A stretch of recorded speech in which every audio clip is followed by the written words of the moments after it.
One day after the FBI raid at Mar-a-Lago, a candidate endorsed by former President Trump is on the ballot in a primary in Wisconsin. Former President Donald Trump appeared at a rally over the weekend for Tim Michels, running to be Republican nominee for governor in Wisconsin. He faces a candidate endorsed by former Vice President Mike Pence. Wisconsin is one of the 4 states where voters head to the polls today in primary elections. And joining us now to discuss is Dr. Colin Swearingen, Associate Professor of Political Science at John Carroll University. Dr. Swearingen, great to be with you. Let's break down the primary for the governor's race in Wisconsin. As I just mentioned, there is a Trump-endorsed candidate versus a Pence-endorsed candidate. How much sway do you think these endorsements hold with voters, if at all? Yeah, I think they definitely hold sway. We've seen that the president's endorsements have gone a long way to helping candidates across the country, including my home state here in Ohio in the open Senate race.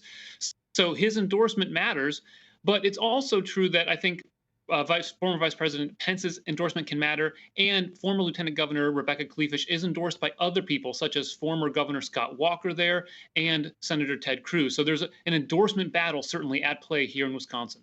And how do you think this primary is going to shake out? And what do you think the outcome could indicate as far as the Republican Party going forward?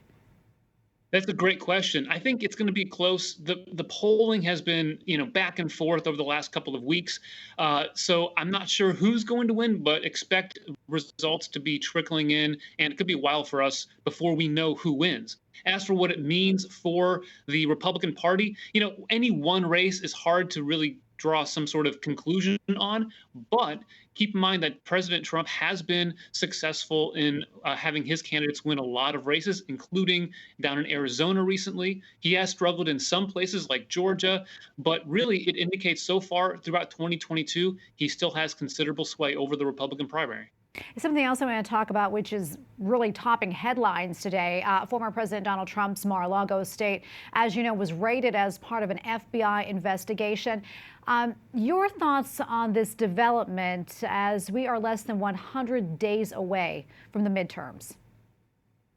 Anytime you see law enforcement get involved in something and you have elections coming up, it's very interesting and can make a significant impact on things.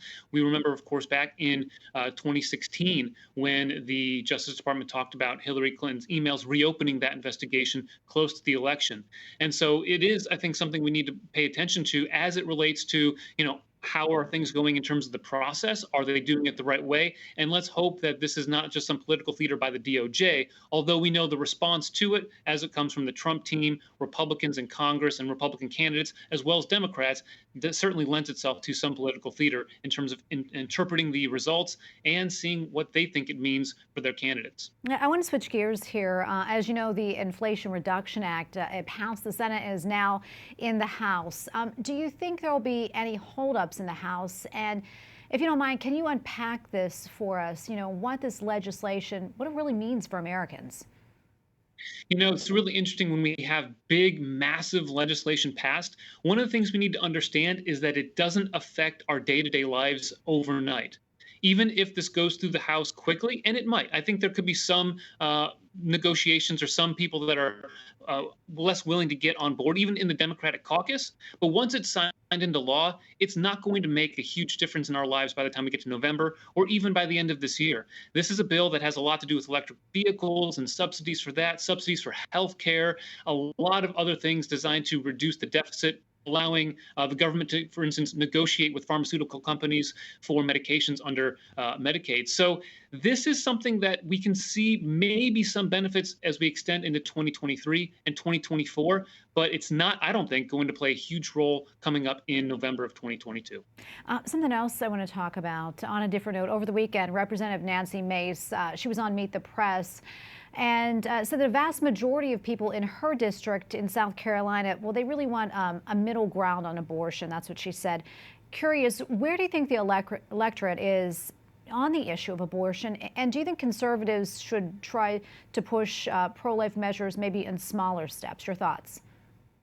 Well, personally, I'm a big fan of incrementalism as a strategy, but it is interesting to see the results from Kansas recently, where it's a conservative state, almost 60-40 in favor of having a right to privacy there in the Constitution. Now, the wording there is a little bit different than we see in maybe some other legislation, for instance, what was passed in Indiana recently.